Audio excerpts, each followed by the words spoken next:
Bonjour à tous, je suis ravie de vous retrouver pour cette nouvelle vidéo. Ça fait un petit moment que je ne vous ai rien publié, mais l'été est passé par là, la rentrée, et puis nous revoilà.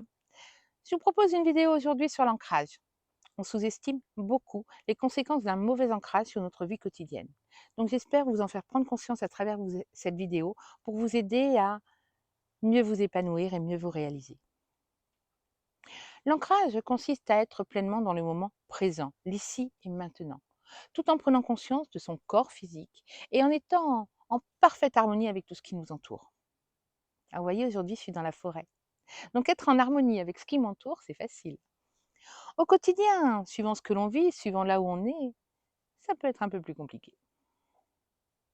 Ceci étant, l'ancrage, c'est être pleinement dans son corps physique et en avoir pleinement conscience. Autrement dit, c'est être relié aux énergies de la Terre, tout en acceptant son corps physique dans son entièreté, avec ses parts lumineuses, moins lumineuses, nos qualités, nos défauts. C'est accepter notre incarnation dans l'ici et maintenant.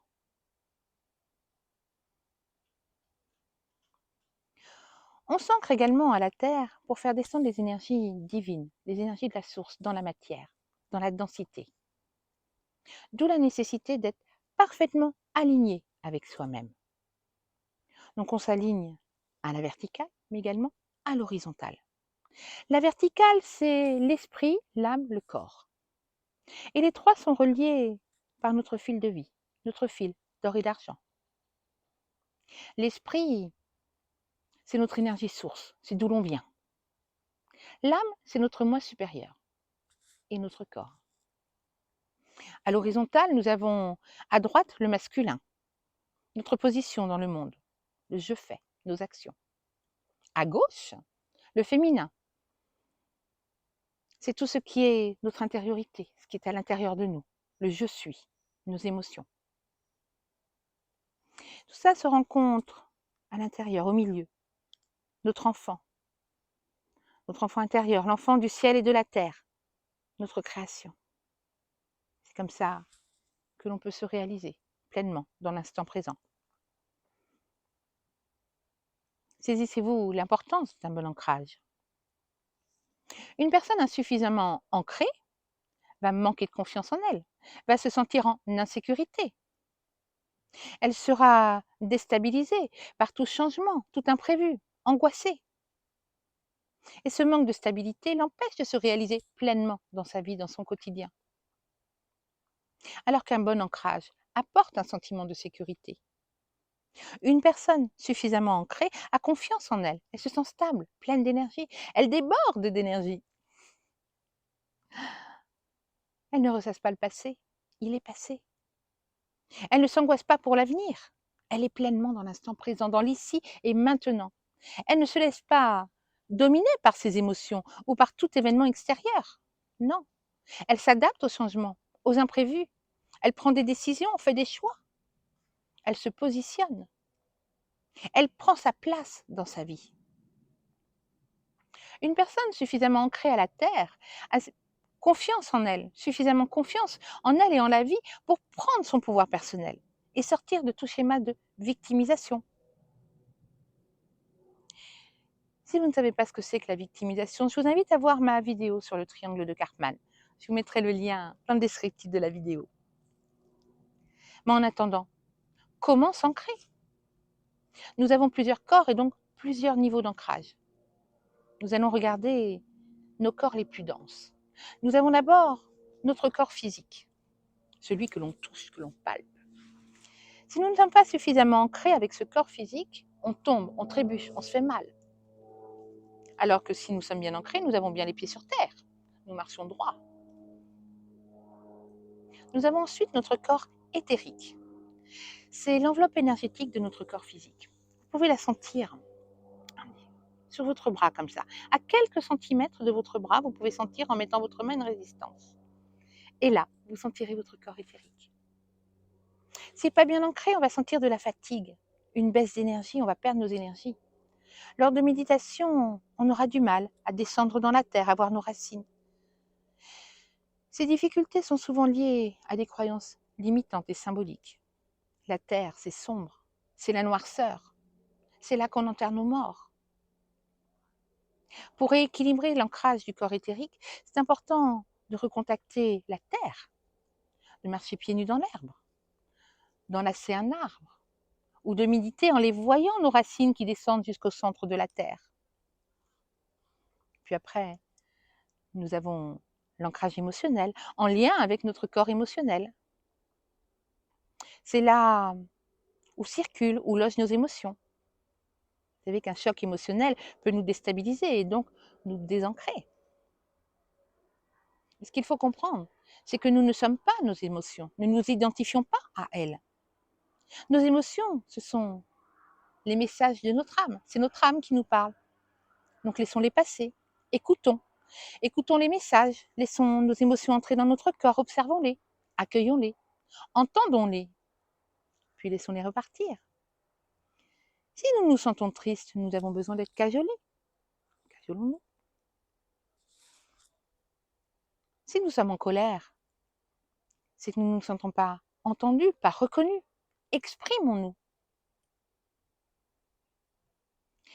Les personnes qui gèrent bien leurs émotions sont des personnes qui ne se laissent pas submerger par elles, parce qu'elles ont cette capacité à prendre de la hauteur, de la distance face aux événements.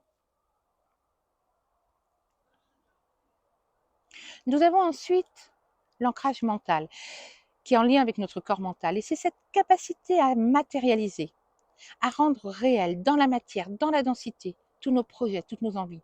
C'est cette capacité à concrétiser nos rêves, à bâtir, dans tous les domaines de notre vie, personnelle, familiale, professionnelle.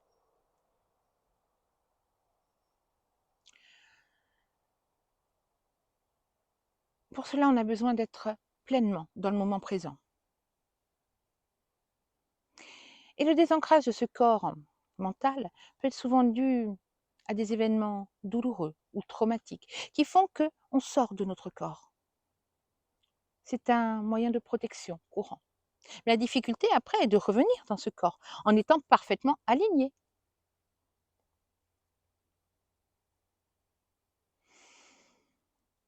Il y a aussi les personnes qui refusent leur incarnation.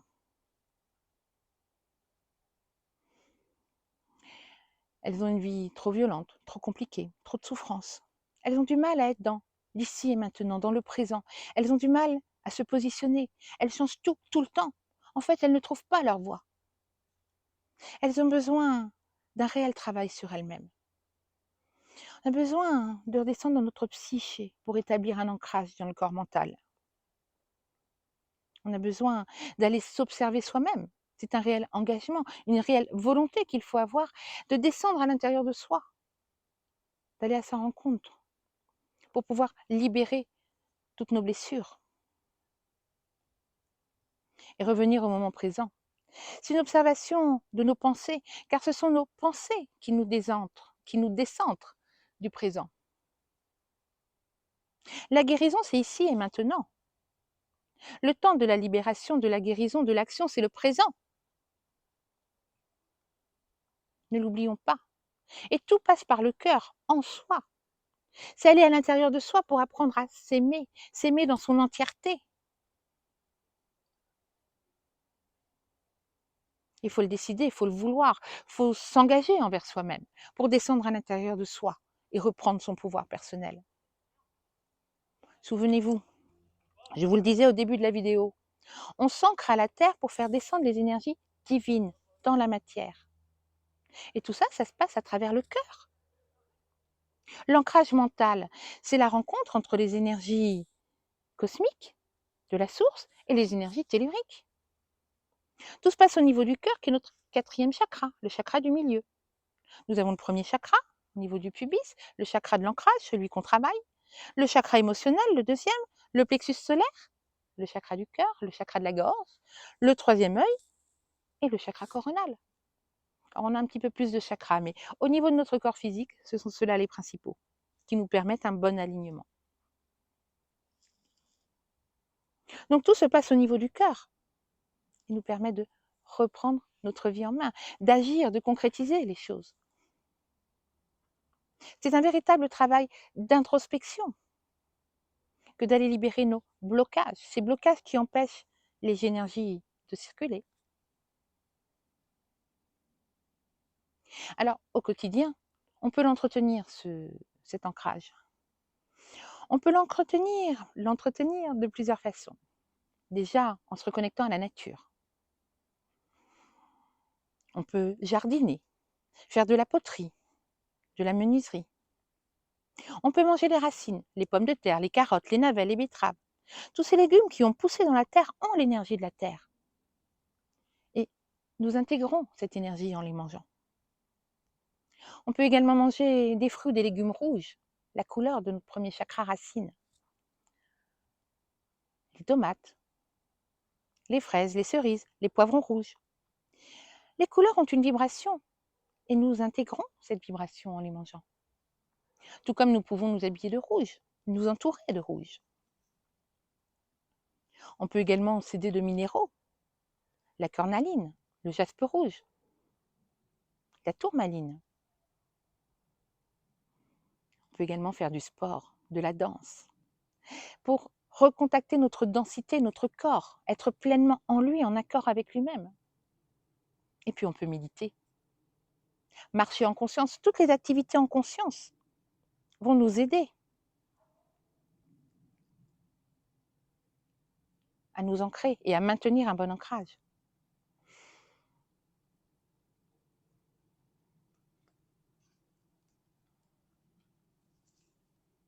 Trop souvent, nous nous perdons dans le quotidien. On en oublie l'importance dans le quotidien de gérer notre stress. Nous perdons ce contact avec nous-mêmes, cette connexion avec nous-mêmes parce que nous nous laissons dépasser par les événements, par un rythme effréné. Ça nous pompe notre énergie vitale et ça nuit à notre épanouissement et ça a des conséquences néfastes sur notre santé. Ah, c'est sûr. C'est plus facile d'avoir la tête dans les étoiles que les pieds sur terre, on est d'accord.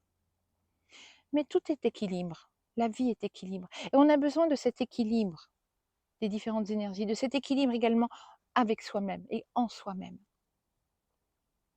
C'est en trouvant l'équilibre à l'intérieur de nous, entre les différentes énergies, que nous allons pouvoir exprimer à l'extérieur de nous cet équilibre et le vivre. Tout ce qui est à l'intérieur s'exprime à l'extérieur, dans notre quotidien. On a besoin des énergies telluriques et cosmiques pour être ici et maintenant, pour être présent à soi et pour vivre pleinement cet instant présent. C'est une nécessité que d'être en contact avec le ciel et la terre. N'oublions pas, ce sont nos fournisseurs d'énergie lumineuse, celles qui nous boostent le matin, qui nous rendent optimistes, qui nous donnent confiance en nous, peut-être même la foi. Alors j'espère que cette vidéo vous aura aidé, vous aura fait prendre conscience comment l'ancrage est essentiel à votre bien-être.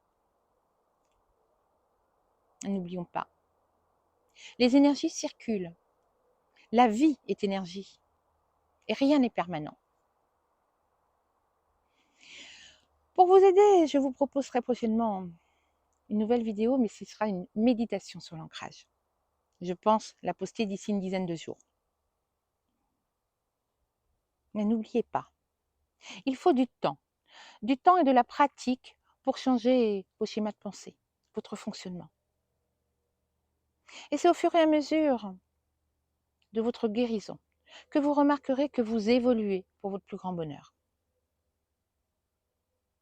Alors je vous le redis, c'est ici et maintenant que tout se passe.